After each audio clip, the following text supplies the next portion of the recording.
insumos que necesitamos para poder tener una munición cómoda, por así decirlo.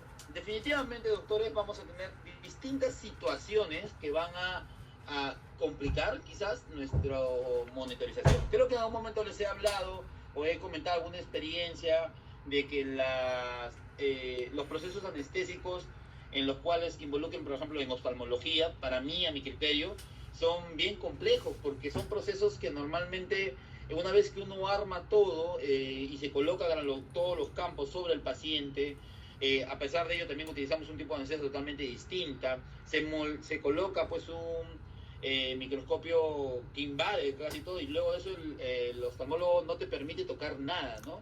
Imagínense en ese paciente donde ahí quizás el gel de ecografía, el alcohol en tus cocodrilos empieza a secarse, no te da una buena transmisión, por ahí el acople hacia la piel se te empieza a desplegar.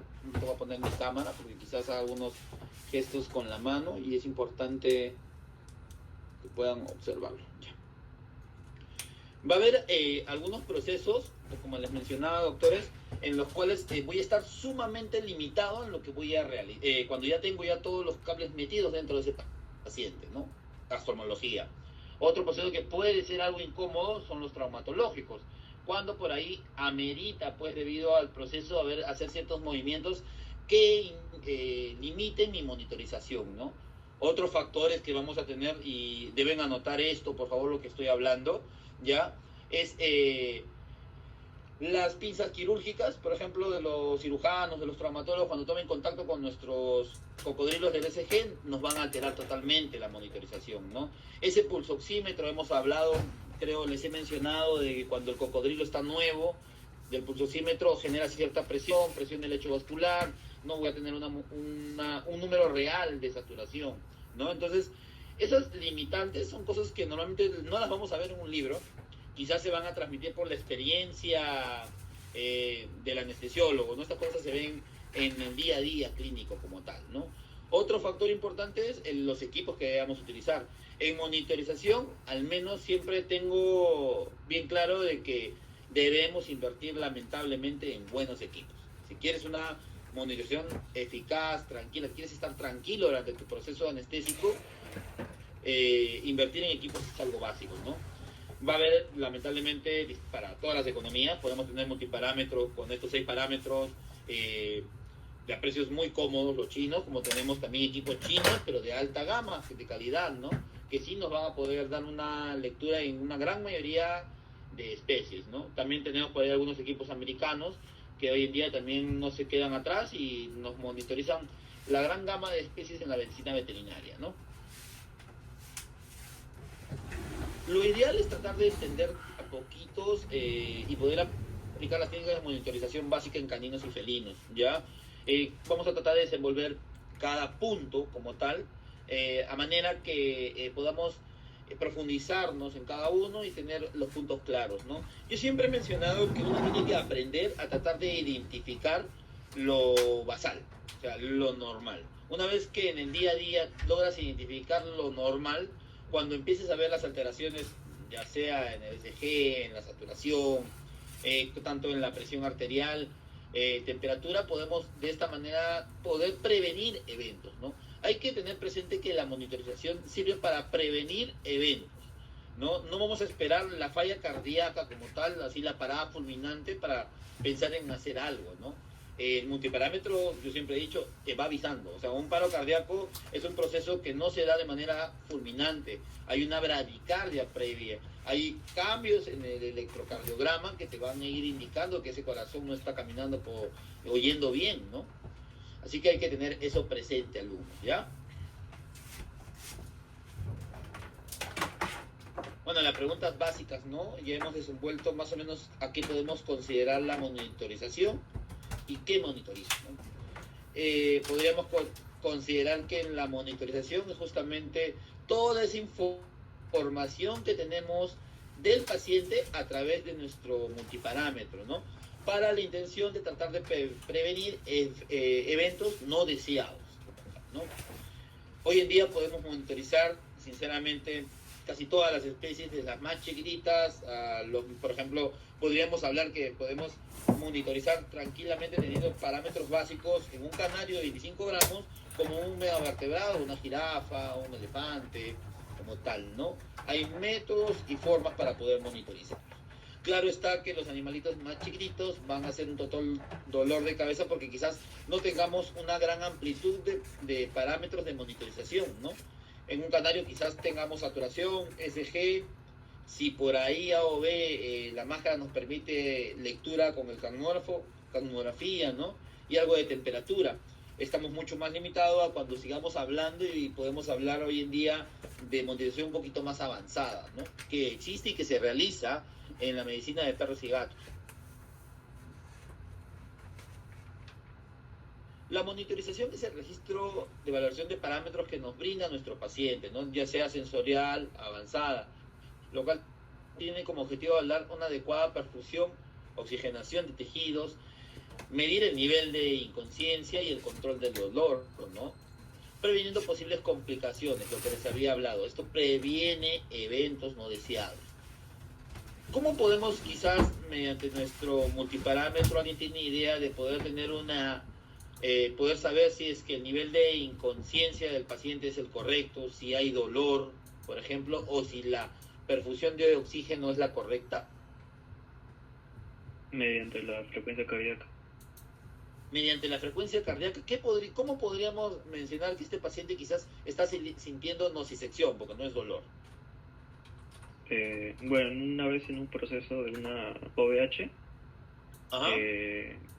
bueno, las perras, bueno, se estaba haciendo el procedimiento y justo después de, bueno, cortar o desprender el ligamento ovárico, la frecuencia cardíaca subió y lo que hizo el anestesiólogo en ese momento fue poner lidocaína en los ligamentos. Miren, ahí el doctor ha tocado dos puntos que yo puedo mencionarles, porque la intención de la charla, doctores, o sea, es uno no salir anestesiólogo. No sé si aquí alguien tenga miras a un momento de yo, doctor, quiero ser anestesiólogo, me quiero dedicar a esta especialidad, pero sí transmitir experiencias que en algún momento les puedan servir, puedan salvarle en algún momento procesos o situaciones algo incómodas, ¿no? Como menciona ahí el doctor, por ejemplo, el tirar del pedículo ovárico, no sé si lo sepan, pero es el proceso nociceptivo más marcado que existe en el paciente. O sea, nocicepción más marcada que esa no se va a dar, doctores. ¿Ya? Quizás se puede tratar de comparar como tal con la estimulación de los nervios que irrigan o de la insensibilización de los nervios, por ejemplo, cuando se retiran piezas dentarias. También hay un nivel de nocicepción muy marcado en esos pacientes. Pero según estudios, se sabe muy bien que el tirar del ligamento ovárico o tirar del ligamento testicular son los dos procesos nociceptivos más marcados que existen. Tanto es así, doctores, por ejemplo, que para medir nocicepción, no sé, mediante monitorización avanzada, por ejemplo, no sé si alguien ha escuchado el multiparámetro del BIS, que es un multiparámetro que mide justamente el estímulo parasimpático para de esa forma poder evaluar si es que el paciente está en un cuadro adecuado o un plano adecuado de anestesia, ¿no? Entonces imagínense, y nosotros, no me van a dejar mentir, en la clínica diaria ustedes van a ver a OVHs todos los días. Castraciones son procesos que haces todos los días o muy frecuentes, ¿no? En hospitales, en lugares de referencia, quizás en clínicas grandes, de verdad, o sea, son procesos casi a diario, hoy en día, ¿no? Entonces, otro punto importante, lo que menciona el doctor, ¿qué jugadas puedo hacer yo ante estos procesos? Tengo una nocicepción muy marcada que el perro se me puede superficializar, lo que he dicho, ¿no? El hecho de, uno puede, y para que lo sepan, las tres técnicas son las mismas, van a generar la insensibilización del mismo nivel, por así decirlo. Cuando uno quiere o puede infiltrar lidocaína ya justamente en el pedículo ovárico, uno puede destilar lidocaína en el pedículo ovárico y uno también podría destilar en todo el abdomen diluido lidocaína esperar el tiempo de acción, porque igual, ya sea que lo infiltres, ya sea que lo destiles directamente sobre el ovario o el pedículo ovárico, hay que darle tiempo de acción. Y es algo que mucha gente no lo hace, ¿no? Piensan que porque destilo, porque infiltro, ya está, doctor, prosiga. No, hay que darle un tiempo de acción a la lidocaína. En promedio, doctor, de 1 o 2 minutos esperar para poder conseguir un efecto deseado, ¿ya? Y recuerden que en esos tipos de procesos que se hacen a diario, uno puede, como le digo, infiltrar, destilar o destilar a nivel de la cavidad abdominal y vas a conseguir la misma disminución de nocicepción o rescate analgésico que le llamamos a eso, ¿ya? Y bueno, claro, uno ante una superficialización en el paciente vas a tener pues taquicardia marcada que va a empezar potencialmente a aumentar, ¿no? Con respecto a la incisura dicrótica, a ver, para pensar, digan ustedes, ante un proceso de superficialización, ¿qué va a pasar con esa incisura dicrótica? ¿Se acuerdan qué era la incisura dicrótica?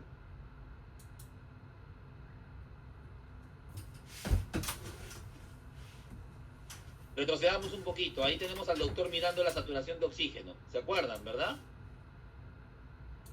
Alguien dígame sí, no. Sí. Ya. Está en 97. En práctica no me recuerdo con ustedes, porque hay veces también como enseño a los de cirugía, hemos algún momento armado el multiparámetro, ¿verdad? Les he enseñado las partes básicas de un multiparámetro, ¿cierto? ¿O no? Sí, creo que... Creo, doctor, seguro con su respuesta. Sí, profesor, sí. Y tocamos. Mi memoria, ahorita me estoy acordando, sí, en un momento hemos hablado de los puntos básicos, ¿ya? Pero si no, vamos a tratar de tocarlo. Ahí ustedes están viendo el multiparámetro, ¿verdad? Tengo 141 de la frecuencia cardíaca. Imaginemos que ese es un perro que está, justo el doctor está tirando el ligamento ovárico. Están viendo lo que hemos hablado ahorita, ¿no? La famosa taquicardia. Si voy a la parte inferior, vemos la saturación de oxígeno al 97%, ¿verdad? Y vemos también ahí la curva epistemográfica, esos triangulitos que se están formando, ¿verdad? Nadie, todos se han dormido o han dejado la charla para que el doctor hable. ¿Cómo es? Sí se ve, doctor, sí se ve. Ah, ya. En esos triangulitos que se forman en lo que es la saturación de oxígeno hay algo que se llama incisura dicrótica. Ese triangulito en su primera parte se forma por justamente la representación del proceso de la sístole, ¿ya? Luego llega a la punta y se va a dar el proceso de diástole. Justamente en ese proceso de diástole hay un cierre de la aorta. Esto se va a representar como una muesca que lo vamos a ver más adelante. Eso se llama incisura dicrótica, ¿ya? Para que lo tengan presente. Mientras esta pueda estar alta, me puede marcar hipertensión. Si está baja, me puede marcar hipotensión. Si está en medio, ese bicho normalmente puede estar o debe estar normotenso, ¿ya? Entonces, ahí si miran la frecuencia cardíaca, la presión arterial que está de rojo, uno ya puede ver si ese bicho se me está adelantando, o sea, está entrando en hipertensión. Bradicardia, hipertensión, quizás ausencia de la incisura dicrótica y a nivel de la presión arterial que la media se despegue, son indicativos de superficialización. Ojo, pestaña y cejas, y en algún momento les pregunto eso. Doctores, ¿cuáles son los primeros signos en la condición donde voy a observar superficialización de mi paciente? Ya les estoy explicando, ¿no? Una taquicardia marcada, una ausencia de la incisura dicrótica, despegue de la presión arterial media, o tal, ¿ya?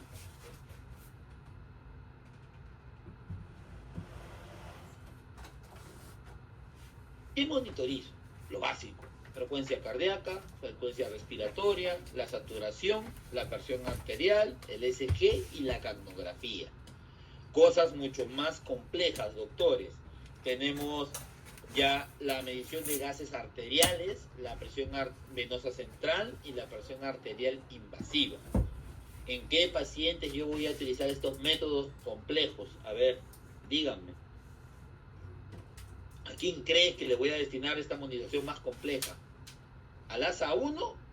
¿Al paciente que viene para una OVH? ¿O al paciente, por ejemplo, no sé, paciente de 15 años con no sé, voy a cerrar un ducto arterioso persistente, voy a hacer una lobulectomía porque tiene un tumor ahí en un lóbulo pulmonar. Creo yo que ese tipo de pacientes es donde normalmente lo complejo sí tiene que ir, o sea, es un innegociable, ¿no? Presión arterial, presión venosa central, y también porque aprovechamos ese catéter en pasar drogas de manera directa al corazón. La presión arterial invasiva, donde canalizamos a un paciente y lo conectamos ya sea al multiparámetro o a un nanómetro y medimos en tiempo real la presión arterial media, ¿ya? Los gases arteriales, sinceramente, creo que hay 2-3 centros aquí en Lima que tienen equipos para medición de gases arteriales, ¿no? Podemos medir CO2, podemos medir potasio, calcio, sodio en sangre, que es lo que normalmente tenemos a medir en estos casos, ¿no? Tenemos la monitorización del BIS, que les había hablado, para el estímulo parasimpático. Tenemos también hoy en día la monitorización del gasto cardíaco. Hay un equipo específico que mide gasto cardíaco en el paciente, ¿ya? Y tenemos la espirometría, también hay otros equipos que tienen a darnos estos datos, ¿no? Pero con ustedes, doctores, no se me compliquen, y lo que quiero que me aprendan a medir es la frecuencia cardíaca, respiratoria, saturación, presión arterial no invasiva, ECG y capnografía, ¿ya? O tener al menos esos datos presentes. Pero doctores, va a haber momentos quizás donde yo esté un poco limitado, y en este caso, por ejemplo, algunos equipos de resonancia, o si yo tengo un multiparámetro que no puedo meter a estos equipos de resonancia, me voy a limitar en la monitorización, ¿no? Normalmente el Mindray, el Bedcore son equipos que sí vas a poder utilizarlos tranquilamente cerca de estos resonantes, porque los componentes no los van a jalar y tu multiparámetro no va a terminar pegado ahí al resonador, ¿no? También con estas imágenes quiero mencionarles que este también es un proceso bien complejo, porque como ven ahí uno pega algunos volutroles, hago una infusión de un opioide, un hipnótico, lo intubo, lo conecto y tengo que medir un plan anestésico, ya, porque tengo que llegar a eso, a un plan anestésico donde el bicho esté quieto, pero que respire espontánea, que no amerite este individuo que yo tenga que entrar, porque ya no puedo, una vez que prenden el resonador y empieza a hacer su trabajo, yo no voy a meterme un ratito, ¿no? Discúlpame, entró en apnea, voy a ir a bolsearlo, no puedes hacer eso ya cuando entra el resonador. Entonces ya se van dando cuenta cómo es de incómodo. Hay algunas sacadas de vuelta, por así decirlo, que los equipos como el Mindra y el Bedcore tienen Bluetooth, entonces uno se pone en el cuarto, porque tampoco puedes estar en ese proceso ahí pegado al paciente, y mediante el Bluetooth no puede tener monitorización, ¿no? Sin tocarlo. Pero lo de la espontánea, sí, pues tenemos que manejar ese equilibrio, ¿no? Tenerlo sedado para que no se mueva y pueda salir bien la prueba en el resonador, pero a la vez que el individuo pueda respirar en espontánea, que no entre en apnea, ¿no? Que deje de respirar, a eso me refiero. Hasta aquí, doctores, ¿estamos claros con lo que estoy explicando? ¿Hay algún punto que no ha quedado claro, quizás? Todo claro, por favor. Todo claro. Sí, profesor. todo claro, profesor. Perfecto. ¿Cómo monitorizo? ¿No? Creo que eso es una pregunta básica. Tenemos ahí, ya están viendo un multiparámetro en el cual, por ejemplo, le han agregado un capnógrafo externo. Te da los datos básicos, pero uno puede como que potencializarlo, por así decirlo, agregándole un capnógrafo, tiene un adaptador y ya tengo también datos de capnografía y lo hago como que un multiparámetro un poco más sofisticado. La capnografía es un plus. Métanse a la cabeza, por favor, doctores, que no hacen anestesia verdadera si es que no me miden capnografía, ¿ya? Eso es algo innegociable, doctores. También amerita, lamentablemente, pues invertir en equipos. Todo es gastos y préstamos, será pues porque son equipos caros, ¿no? O sea, este DAM en su momento llegó a costar, no sé, 8.000 soles, pero si tú lo querías con capnógrafo incluido, se sumaban más o menos 3.000, 3.500 soles. Hoy en día como que han bajado, ¿no? Tenemos los chinos desde 2.000 soles, tenemos el de Máximo, que ronda más o menos los $1.600. O sea, hay ciertos gastos que hay que realizar, ¿no? Ahora, ven ahí ustedes todo el conjunto de cables conectados, e incluso también podemos expandir la monitorización de nuestro paciente. Aquí, por ejemplo, ¿tienen idea de lo que está haciendo o lo que se está midiendo? Ahí están midiendo lo que... Esa es una bolsa reservorio. ¿Tienen idea qué es esto o qué puedo estar midiendo? Esta es la bolsa reservorio, ¿no? Este es traqueotubo. Que va a mi traqueotubo. ¿Alguien ha visto un traqueotubo alguna vez? Sí, esa es la bolsa que va al traqueotubo, pues, ¿no? Si no me Esa equivoco, es la- profesor, la presión de la... No me acuerdo el nombre, pero es ese globito que se infla dentro del traqueotubo para Del que pulso, abrirlo. de insuflación. Muy bien, doctor. Así es, está midiendo. ¿Y por qué creen que sea importante medir esa presión? La presión intranasal. Porque si está muy hinchado puede generar necrosis en los tejidos. Exacto, doctor. Puede generar necrosis, puede generar isquemia, generas barrido, sí o sí, del cilium traqueal. Epitelial. Y incluso en algunos individuos puedo generar ruptura del anillo. ¿Quiénes Claro. creen que son los candidatos favoritos para eso dentro de los animales de compañía? Los Braquiocefálicos. No. ¿Cuáles son los animales de compañía, doctor? felinos. Hay dos nada más. Perro. Perros Perro. y gatos. Creo que los gatos son más susceptibles. Exacto, Los felinos, doctor. sí. Ahí hay que tener suma importancia. Por eso hago un paréntesis y les comento. Ustedes van a tener, o cuando quizás no ya egresen, salgan, quieran profundizar anestesia, escuchen a algún otro colega, de que, por ejemplo, en gatos algunos colegas tienen la tendencia de no insuflar el CAF o de no utilizar plaqueotubos con CAF. En mi particular, yo sí insuflo porque yo creo que debo asegurar la vía aérea y con ello también generar un taponamiento eficiente, ¿ya? El tema viene en cuántos centímetros de agua voy a meterle para no generar isquemia, barrido del cilium traqueal, ¿no? O hasta incluso la ruptura, ¿no? Se sabe o se dice que sobre los 35 centímetros de agua de presión podríamos estar en un riesgo peligroso. Yo en mi vida, en 9 años de anestesia, lo he visto solamente 2 veces, un paciente referido y uno que nos comentaron, tenemos un grupo ahí del primer diplomado que se hizo en Perú y bueno, participé o ingresé y hasta ahorita mantenemos ahí las primeras generaciones de los anestesiólogos, ¿no? Y por ahí se comparten algunos casos, llegaron a ver a un colega del norte que por ahí no explican cómo se perforó.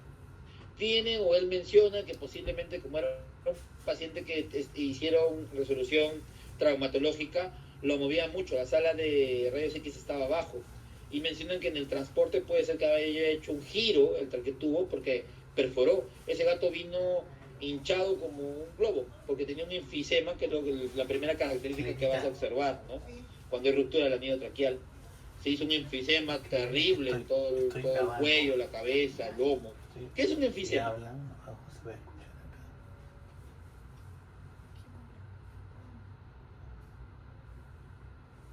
¿Alguien sabe qué es un enfisema? Enfisema cuando se va, se hincha los pulmones y ¡pum! Se revienta. A ver, por lógica, doctores, se rompe el anillo traqueal, hay fuga de aire. ¿Hacia dónde se va ese aire? Hacen los pulmones, pe.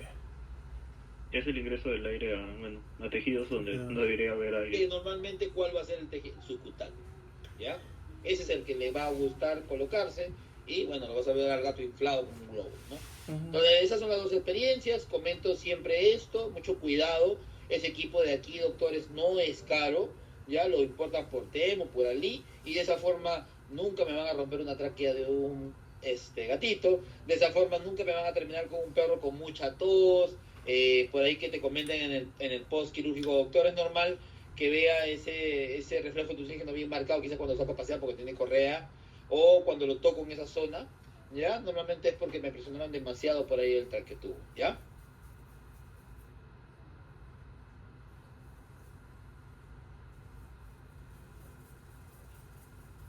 Ahí vamos conociendo cositas. Este es un cagnógrafo, ¿ya, doctores? Este sí está en milímetros de mercurio. Por ende, la cagnografía nos dice que va entre 35 y 45, es lo normal. Si está en 40, este bicho está cagnonórmico o está en un nivel de cagnografía deseado, ¿ok? Bueno, normalmente estos cagnógrafos van a ustedes observar que te dan 2 números. El dato real de la cagnografía, la frecuencia respiratoria y te dan la curva cagnográfica, ¿ya? Que ya creo que un momento, no sé si les he mencionado, que es como la silueta de un elefante, ¿ya? Ven distintos multiparámetros. Este es un chino, Dan, por ahí este también es un equipo chino, pero normalmente la intención de esto es que sepan que aquí tienen lo básico, ¿no? O sea, siempre vacías, incluso doctores, los colores tienden a ser ciertos universales. El SG siempre es de color verde, la saturación siempre es de color azul, ¿no? La respiración normalmente de amarilla, la presión arterial no invasiva tiende a ser blanca. Aquí este equipo, por ejemplo, tiene conectado adaptado ya el medidor de presión arterial invasiva, que es de roja, o de color rojo, perdón, ¿ya?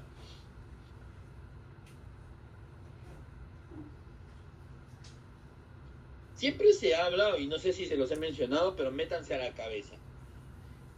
Algún día van a escuchar, o siempre van a escuchar estas famosas 3Hs, ¿no? Las famosas 3H, doctores, es el peor panorama para un anestesiólogo. Ya, así de simple. Tienen que saber que una va a predisponer a la otra. Entonces, si yo hago una monitorización específica, correcta, se supone que trato en la medida de buscar soluciones a problemas y de que al menos los que normalmente se van a presentar bien común por la depresión, como tal del sistema nervioso central, que conlleva depresión cardiorrespiratoria, que conlleva por ahí a una hemodinamia alterada y que podría terminar en una hipotensión, o mejor dicho, la H más común que van a tener ustedes en anestesia va a ser la hipotensión. Posteriormente se puede generar por ese cambio hemodinámico, una hipoxia y luego una hipotermia, ¿ya? La presencia de los tres es un indicativo de una falla multiorgánica y con ende posiblemente muerte del individuo. Así que mucho cuidado, ¿ya? Tengan presentes las famosas 3Hs y que una es consecuente a la otra. Bueno, si hablamos de hipotermia, ¿ya? Vamos a tener conceptos que deberíamos mantener normotérmico a nuestro paciente cuando la temperatura normal del cuerpo, hipertermia y hipotermia. Normalmente en anestesia vas a observar hipotermia, ¿ya? Cuando tienes un mal manejo del control de temperatura. Sinceramente, doctores, no hay excusa. Eso es algo que, no sé, me pone de colores el hecho de que en muchos centros de trabajo se terminan algo hipotérmico o siempre terminan fríos los dichos. ¿Y de qué forma puede repercutir de manera negativa la baja de temperatura? O sea, ¿qué va a pasar en mi paciente que esté hipotérmico? Baja el Primer punto, metabolismo, acelerado o disminuido. Disminuido. Disminuido el metabolismo. ¿Qué va a pasar entonces con el metabolismo de las drogas? Va a disminuir. ¿Ese perro se va a demorar en levantar o se va a levantar más rápido? Se demora en levantar. Se tarda más en levantarse. ¿Qué pasa con la herida? Ya, si nos vamos a la parte de cirugía. Con la herida va a estar... ¿Alguien sabe por ahí algo de la relación que existe entre la hipotermia y la cicatrización de tejidos? Disminuye la velocidad de cicatrización. Sí. Así la hace menos eficiente, ¿ya? Y, o sea, ya están viendo cómo puede, o sea, qué tan importante es el control de temperatura que puede repercutir hasta incluso en la cicatrización de esa cirugía o en el éxito de esa cirugía, ¿ya? Segundo punto, bueno, la hipotermia también va a generar de todas maneras cambios hemodinámicos en el paciente, ¿ya? Que no son para nada favorables. Y bueno, predispone, como lo hemos mencionado, también a las 3H, ¿ya? Lo que creo que capaz deben tener presente es que hay muchísimos métodos de control de temperatura. No sé si en algún momento les he mencionado alguno, ustedes conocen alguno, donde han practicado, han visto cómo le levantan la temperatura a un perrito cuando recién sale de la cirugía frío. A través de la bomba. ¿Alguien tiene alguna experiencia que me pueda compartir?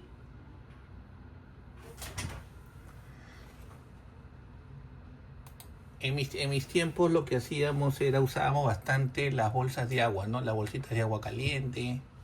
En algunos casos cuando hacíamos campañas también en zonas altas, mucho frío, usábamos las bolsas de plástico, las llenábamos de agua y las poníamos en papel periódico y de ahí lo poníamos en la parte baja y tapábamos al animalito también con plástico, como lo que hacen los indigentes y se abrigan bastante. Así es, doctor, muy bien.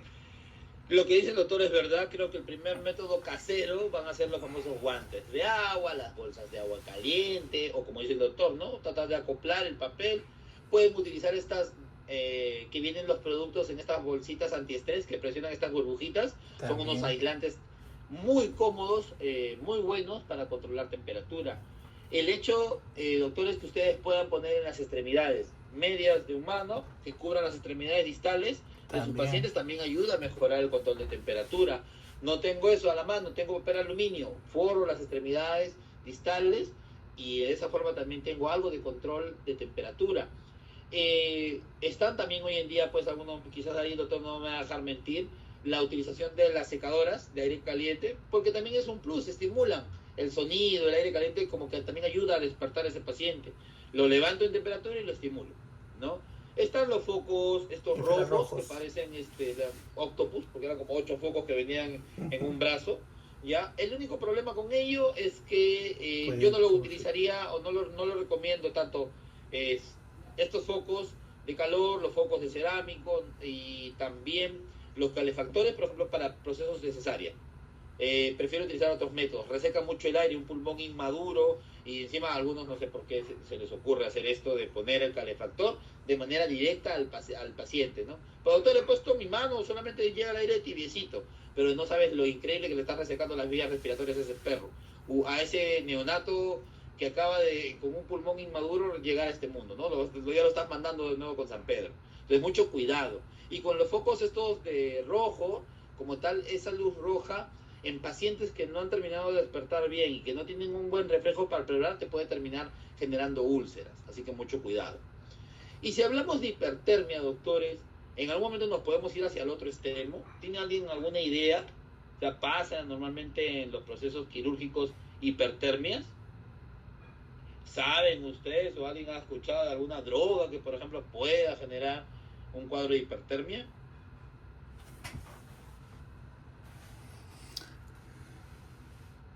¿O en qué situaciones, por ejemplo, yo voy a estar atento a la hipertermia? Aumento de temperatura. ¿Nadie? Porque voy a empezar a seleccionar gente, creo. A ver, vamos a ver. ¿Conocen ustedes alguna droga anestésica que produzca hipertermia? ¿Han escuchado alguna vez?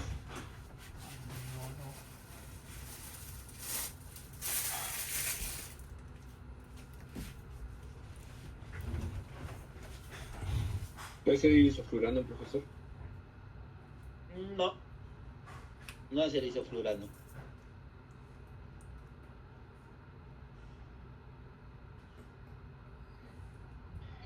Hay una... ¿Cuál, doc? La silacina. Tampoco. Para que lo sepan, ¿ya? Anótenlo, ¿ya?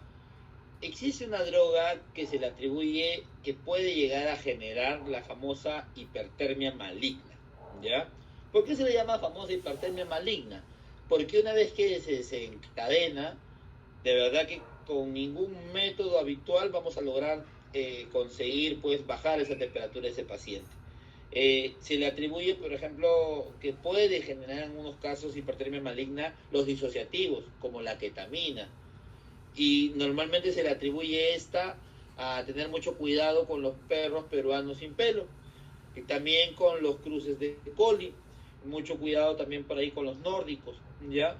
No digo, doctores, de que, pucha, no sé, tengo un coli, le pongo ketamina y va a producir la hipertermia maligna, pero hay casos reportados donde se atribuye que es debido al disociativo, ¿ya? Y en el peruano sin pelo, hay que tener cuidado de no utilizar en la medida posible ketamina, o si voy a utilizar, utilizo subdosis clínicas, ¿no? 0,2, hasta 0,6 miligramos kilo, ¿ya? Pero no utilizar dosis que puedan tetanizar. La ketamina en dosis alta tetaniza al paciente, se lo pone duro. En dosis alta genera hipersalivación, es incómodo total para poder intubar, ¿ya? Y en dosis alta puede tener predisposición a la hipertermia, ¿ok? Así que mucho cuidado. Otro cuadro donde también se puede generar y convertirse en un problema, que aquellos perros sépticos, por ejemplo, una piometra que ya se reventó, que estamos con una peritonitis como tal reactiva, ese perro va a entrar sí o sí con un cuadro de epiresis. Entonces, a él no le voy a poner guantes de aire, de agua, guantes con agua caliente, no le voy a poner manta de aire forzado, manta térmica, al contrario. Más bien, espero yo que con el uso de las drogas anestésicas, al deprimir el sistema nervioso central, deprimo el gatillo de la temperatura y como que lo bajo en temperatura, ¿no? Porque sabemos que la depresión va justo con una bajada de temperatura. Entonces como que le pega muy bien a ese perro que entra con fiebre, a lo que quiero llegar, ¿ya?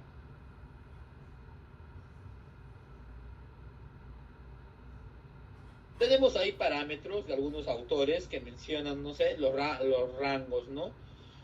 No sé, por ejemplo, un bicho que te termine con 35, 34 grados de temperatura, que ya es una hipotermia moderada, es un bicho que te va a costar sacarlo adelante, va a demorar en levantar, ¿ya? Así que tratar de tener presente eso, ¿no? De que deberíamos mantenernos en estos rangos, doctores, ¿ya?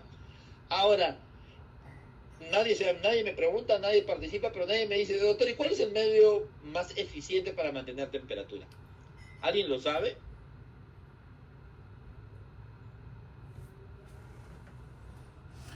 Medio más eficiente para ¿Alguien mantener. He ha visto? visto en Dígame, la... doctor. Bueno, cuando se viste el anestesiólogo he visto que tienen sus propias mantas que las ponen debajo del paciente y eso se calienta, ¿no? Doc, una consulta, ¿es una manta rígida o es una manta que le como que pasa aire? Es rígida, viene como que doblada. Ya, muy bien.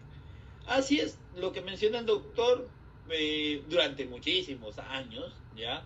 Se consideraba que la manta térmica, porque ese es el nombre de lo que utiliza ahí el anestesiólogo, la manta térmica era el mejor medio de control de temperatura. Y en realidad, sí, o sea, cumple su función demasiado bien. El problema es que este tipo de medios de control de temperatura va a tener ciertas complicaciones si no lo sabes controlar o manejar. ¿Cuál crees que pueda ser la complicación más habitual de estas mantas? Si va directo al paciente pegado ahí durante mucho tiempo. Quemaduras. Si es, doctor. Hágame acordar, porque en el celular lo tengo.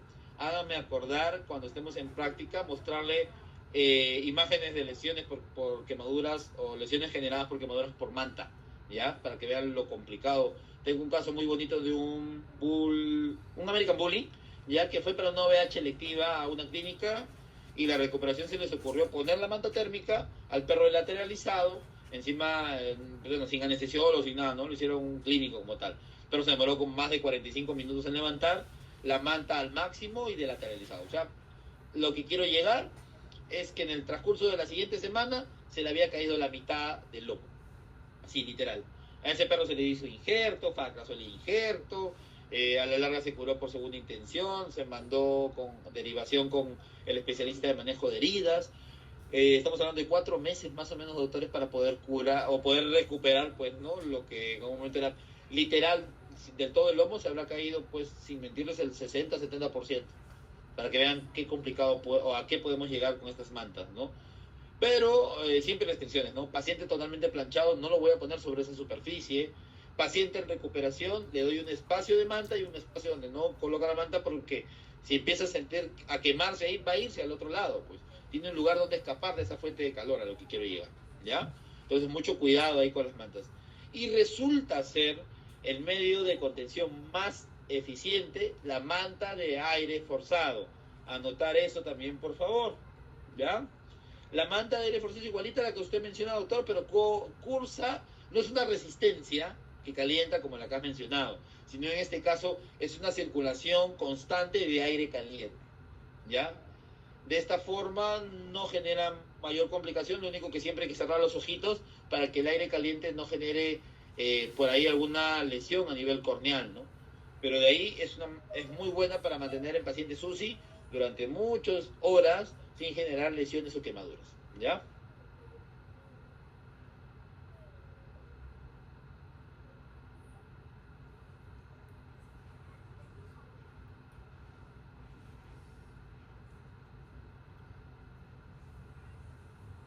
La ganancia de calor se puede deber al metabolismo basal, a la ingesta de alimentos, al ejercicio, ¿no? Facultativa, los temblores también, por eso normalmente en situaciones de hipotermia tendemos a temblar, ¿no? Y la pérdida de calor se puede dar por conducción, por convección, radiación y evaporización, ¿ya? Anfibios, que normalmente están sobre una rama, en una selva húmeda, donde hace mucho calor, justamente termorregulan por vaporización, ¿ya? Por conducción, todo lo que esté con contacto directo, ese lacértido que está sobre una piedra, se calienta por conducción, ¿ya? Y se podría enfriar también por conducción si esa piedra estuviera muy fría, ¿ya? Son los métodos de pérdida de calor, por favor. Tener esto de aquí presente, profundizar y leer un poquito, porque es importante saber cómo se pierde calor y se gana calor, ¿ya? Nos habla algo de que la vasoconstricción se puede generar y vasodilatación va a darse mientras la temperatura está más pegada a lo normal, y cuando el animal está hipotérmico, este bicho los vasos periféricos se van a vasoconstruir, ¿ya?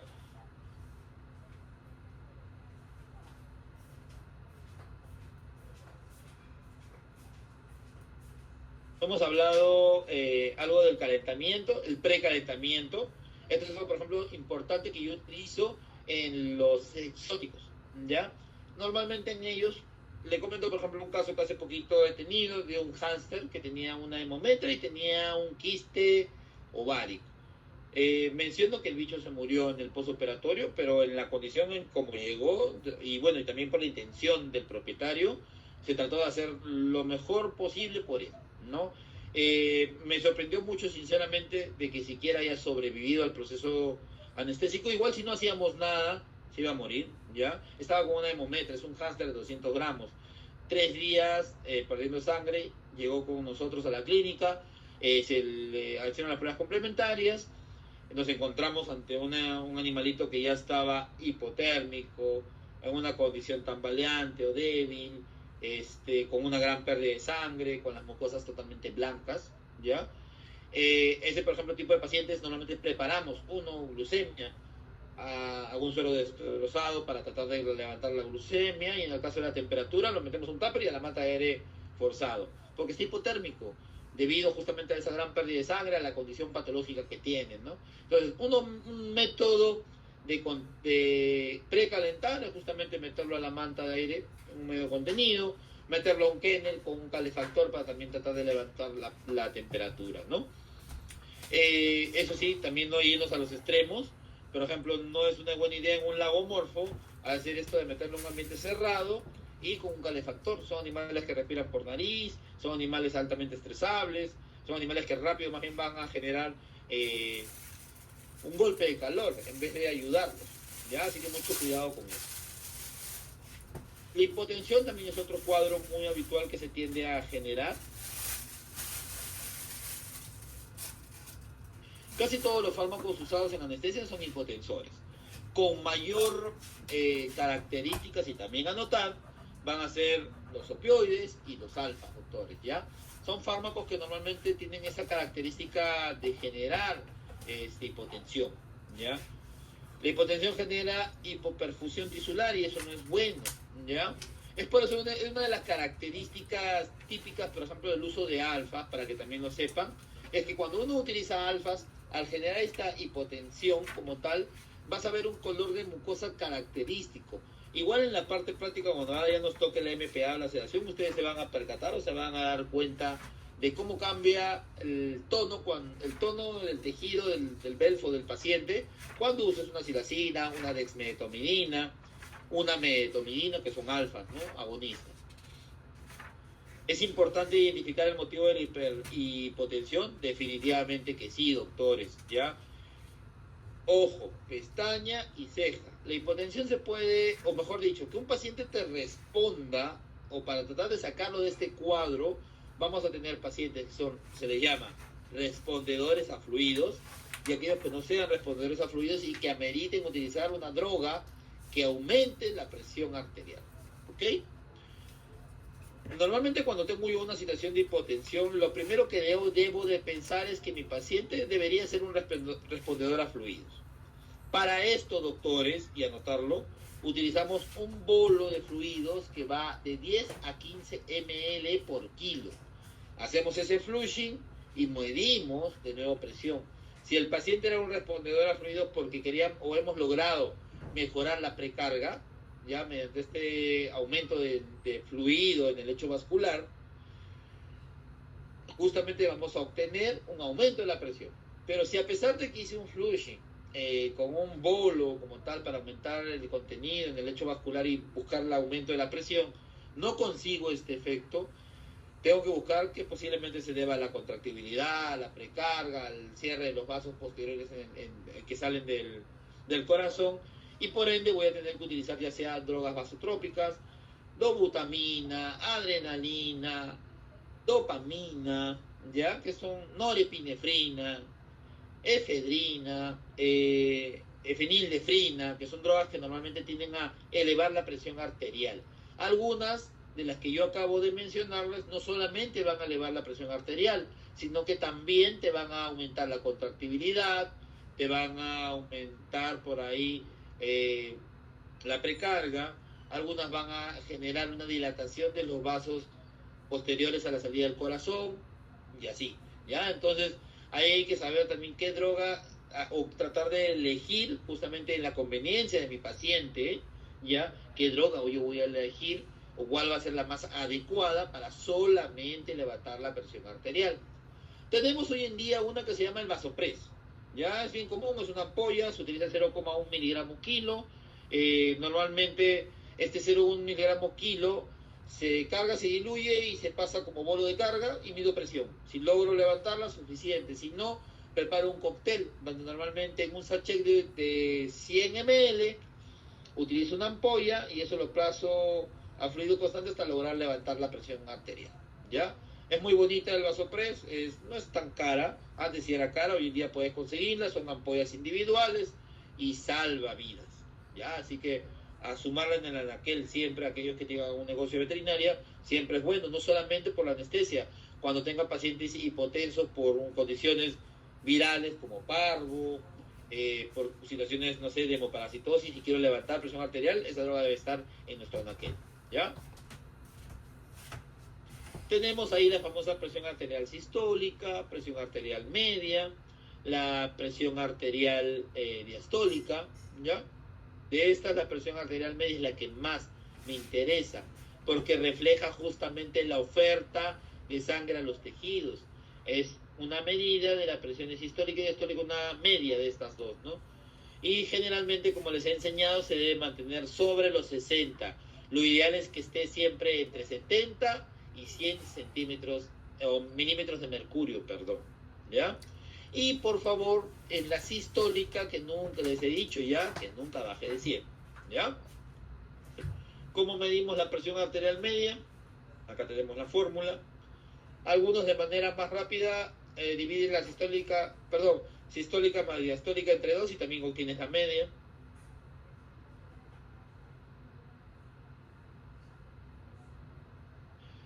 Algunas referencias de las presiones en perros y gatos, tanto sistólicas, diastólicas y medias de ambos, ya teniendo presente que para gatos es la media que no baje de 120, que la sistólica no baje de 120 y que la media puede estar entre 60 y 150 considerándose lo normal, ¿ya?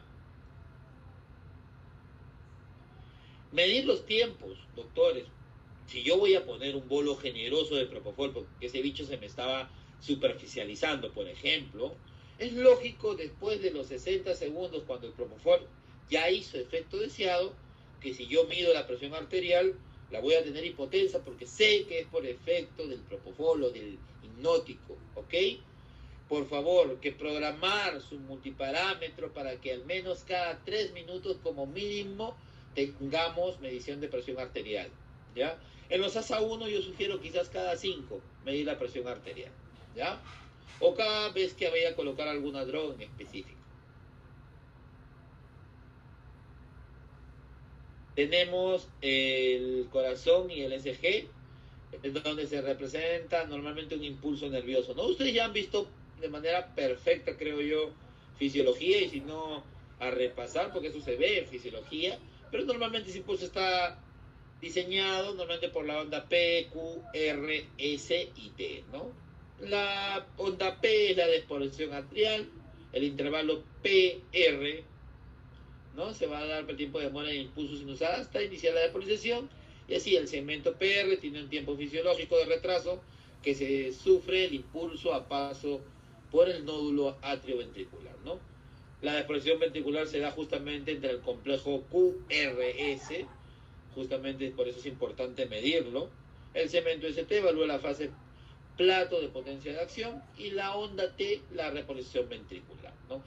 Ojo, pestaña ceja en el QRS y en la despolarización, porque aquí normalmente vamos a tener ciertas alteraciones, ¿ya? Una taquicardia marcadísima, no sé, este bicho quizás se está superficializando.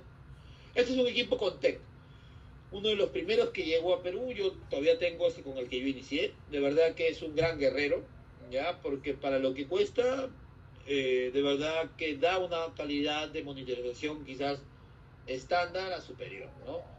Sí es creíble los datos que te brinda este multiparámetro, por así decirlo.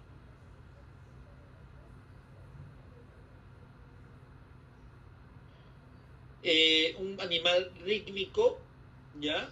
Vamos a ver justamente un PQRS, PQRS, PQRS, PQRS, de manera constante, donde el rango y la amplitud, vuelvo a repetir, cuando hablo también en la curva petimográfica, este ping, ping, ping, ping, ese triangulito que marca 98 saturación, yo voy a hablarles de rango y de amplitud, y quiero que me entiendan, porque ahí vamos a tener que aprender a medir lo que es el índice de choque, la variabilidad plasmográfica, que son datos que se sacan justamente ahí, ¿ya? Entonces, rango y amplitud son dos cosas que vamos a siempre mencionar en la práctica, ¿ok?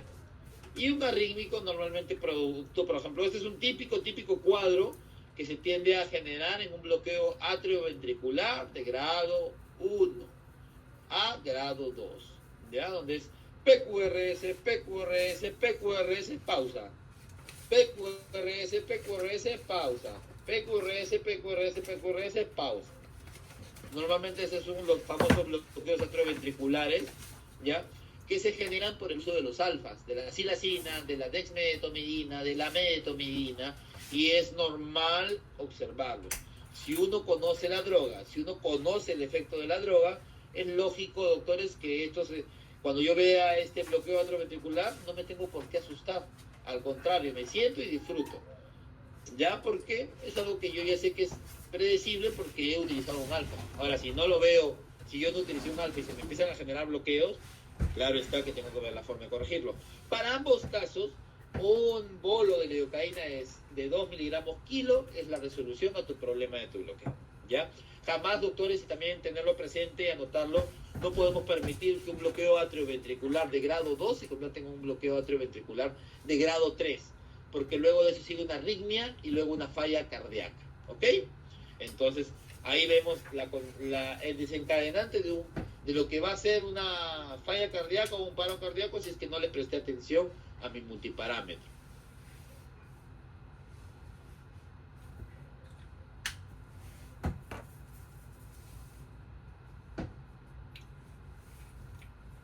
Oximetría de pulso. De esto tengo que mencionarles, doctores, de que tenemos solamente en la oximetría de pulso, doctores, me puede dar datos sumamente importantes, bien marcados, del paciente, ¿ya? Hemos hablado que todos estos datos van a ser sumamente importantes, pero créanme que en un inicio existían, o mejor dicho, uno de los primeros datos de monitorización fue la saturación de oxígeno.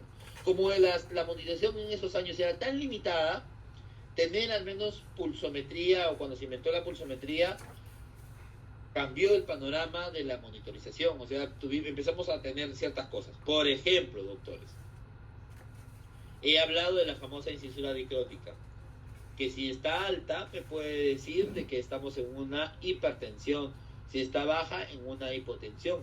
No le he medido la presión arterial a mi paciente, pero empiezo a ver incisuras dicróticas bien altas. Entonces, este bicho está posiblemente, o casi seguro, si mido la presión arterial va a estar hipertenso. ¿Ok? Segundo, si yo ya no tengo un rango y una amplitud homogénea, o sea, estamos, paz, pasa un tiempo, ya el triángulo ya no es perfecto, sino se está aplanando. Ya entre este espacio y este espacio no es el mismo, sino hay un rango marcado, ya un rango marcado entre una y otra curva. Me está diciendo, por ejemplo, que debe haber una bradicardia marcada en el paciente. Si yo mido el índice de choque, que es la medición mediante una fórmula de estas puntas, puedo ver, incluso saber si hay una pérdida o marcada de fluidos, en este caso de hemorragias. La variabilidad prestimográfica me puede estar indicando oscilaciones cardíacas, o sea, el PI que les he hablado, que es un dato que se saca por la pulsometría, o sea, son muchos datos lo que yo puedo sacar por la pulsometría de pulso, la oximetría, perdón, de pulso, ¿ya? Yo solamente necesito que sepan ustedes de que deben mantenerse entre parámetros entre 98 y 96, ¿ya? De que existe hipoxia también, y esta puede ser grave, ¿no? Lo normal es que más o menos mantengamos entre 90 y 100. Cuando baja de 90, yo ya estoy preocupado. Una saturación de 80 en un paciente sometido a cirugía no es para nada favorable, ¿ya? Así que mucho cuidado.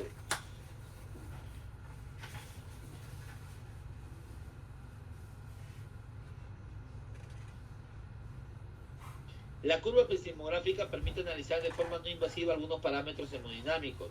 Se construye a partir de la pulsación general o el pase de sangre a través de tejidos. Aporta datos sobre el flujo tisular, siendo un prerequisito para la actividad metabólica normal. Tienen que entender o deben de saber de cómo se generó esto. Estas curvas se generan por el uso en realidad de dos pulsoxímetros en uno. La plastimografía es el uso de dos monitores en uno. Uno que va a leer la parte pulsátil y otro que va a leer la parte no pulsátil, ¿ya? La parte pulsátil, venas, arterias; la parte no pulsátil, hueso, grasa, fascia, piel, músculo, ¿ok? Aquí, por ejemplo, ya ven el PI, ¿no?, de este paciente, que era 1.7, ¿no?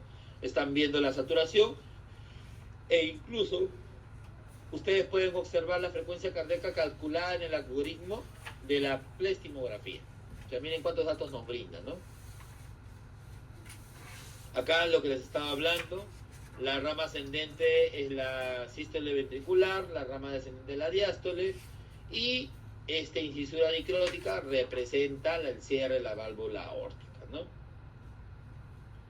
Vamos a ver distintas curvas, ¿ya? Normalmente, doctores, como les decía, si hay hipertensión, hay vasoconstricción. Por eso es que van ustedes a ver aquí que esta curva está elevada. Lo normal es que esté al medio. Si se empieza a hipotensar, hay vasodilatación y va a empezar a caer. Si está mucho más moderado el cuadro, desaparece. Si es que está mucho más marcado o severo, aparece ya en negativa la incisura dicrótica. Ojo, pestaña y ceja, doctores, con la incisura dicrótica. Métanse ese nombre a la cabeza, estudienla, compréndanla, tengan este panorama impreso, porque es la forma de que ustedes me digan cómo va ese bicho, si está bien, si se me está superficializando, si se me está complicando, ¿ya? En la práctica yo voy a hacer preguntas sobre la incisura, sobre cómo está esa curva, el rango, la amplitud, así que mucho cuidado, ¿ya? Causas de hipoxia: patologías pulmonares, las atelectasias, la presencia de tumores, cuadros neumónicos, historiales clínicos de procesos respiratorios van a generar hipoxia. Atelectasia por justamente colapso de zonas parciales del pulmón.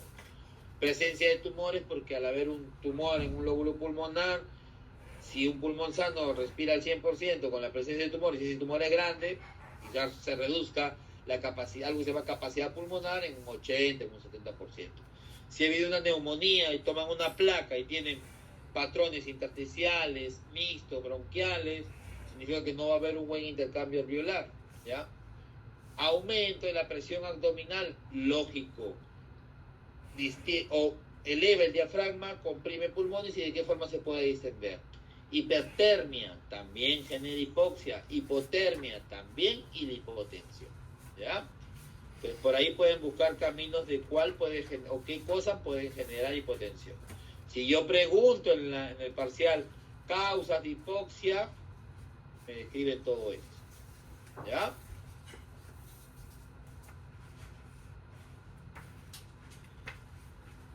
Capnografía. Acá está la famosa curva capnográfica que les estaba hablando, ¿ya?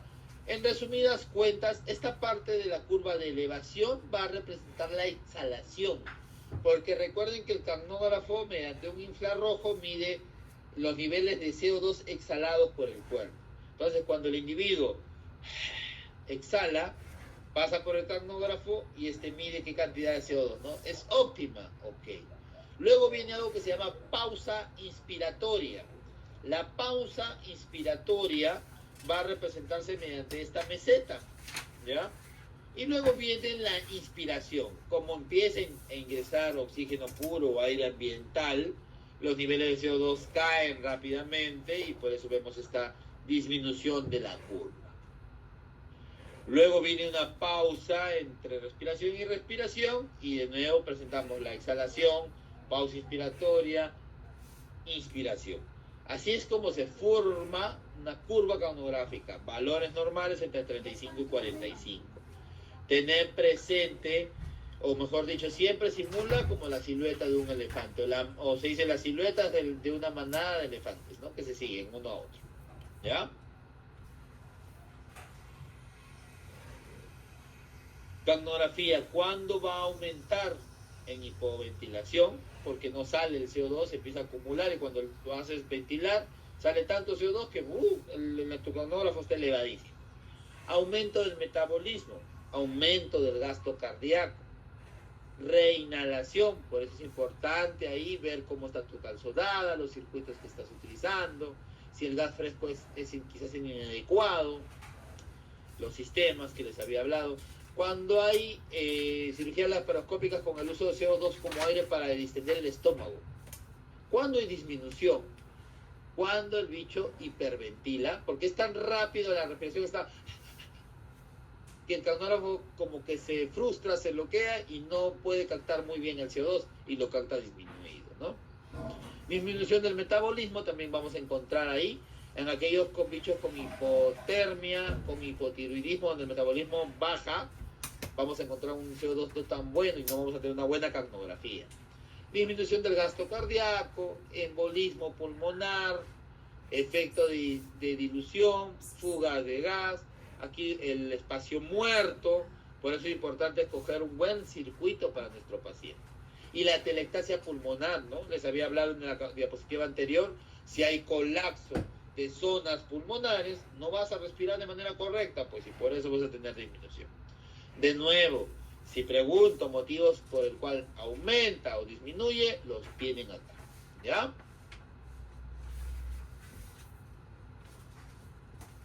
Cuando se nos está apagando nuestro individuo como tal, empezamos a ver disminución del CO2 hasta que esta curva se pone plana o ya no forma curva, a pesar de que ustedes estén ventilando a su paciente.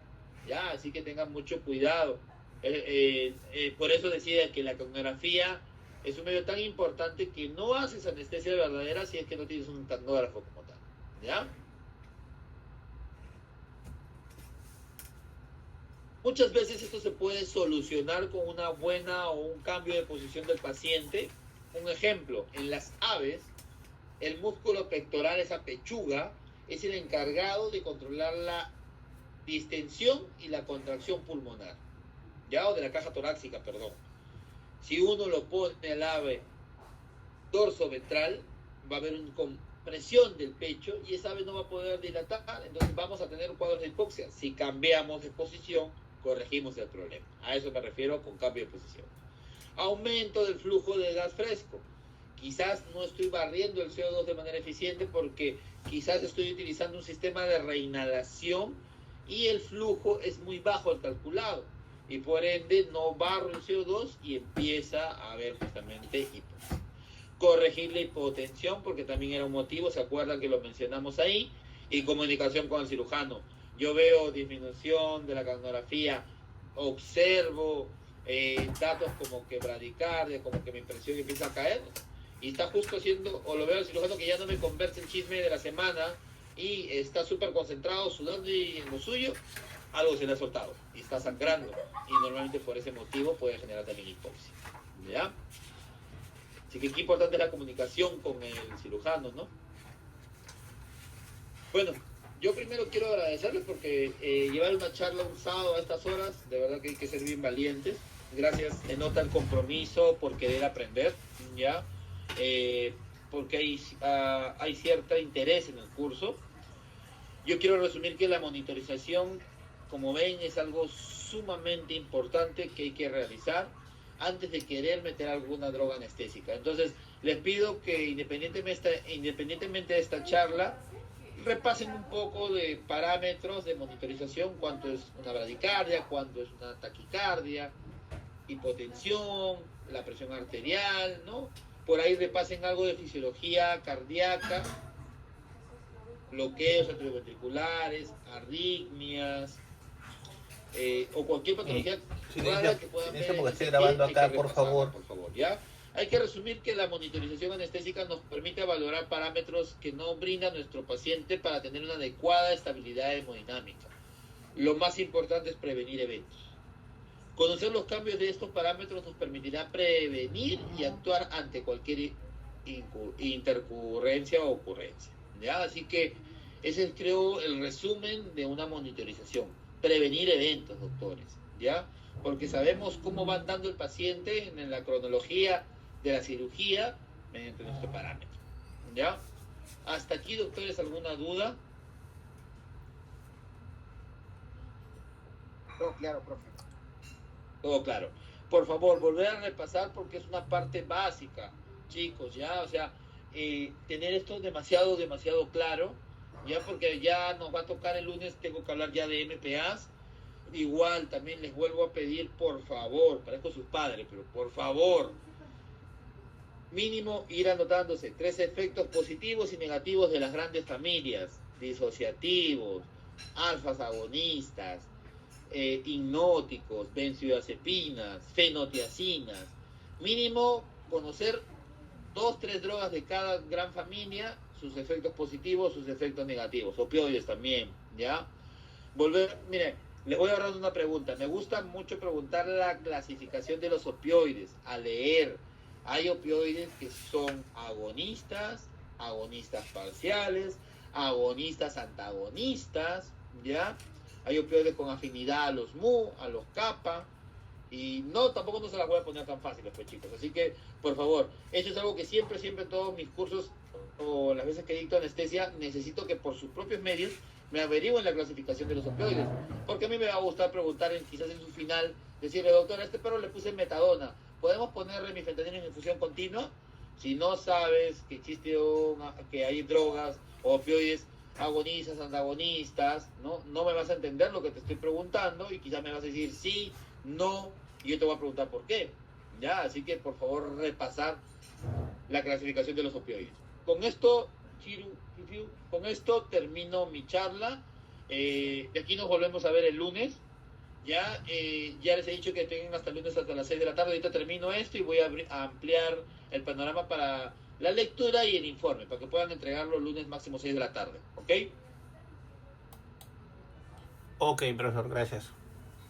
Que tengan muy buenas noches y les vuelvo a reiterar el agradecimiento de haber estado acá en la charla. ¿Ya? Permiso. Cuídense mucho. Y gracias a usted también. Listo. Nos vemos, chicos. Hasta luego, profesor. Hasta luego. Listo, profe. Muchas gracias. Hasta luego.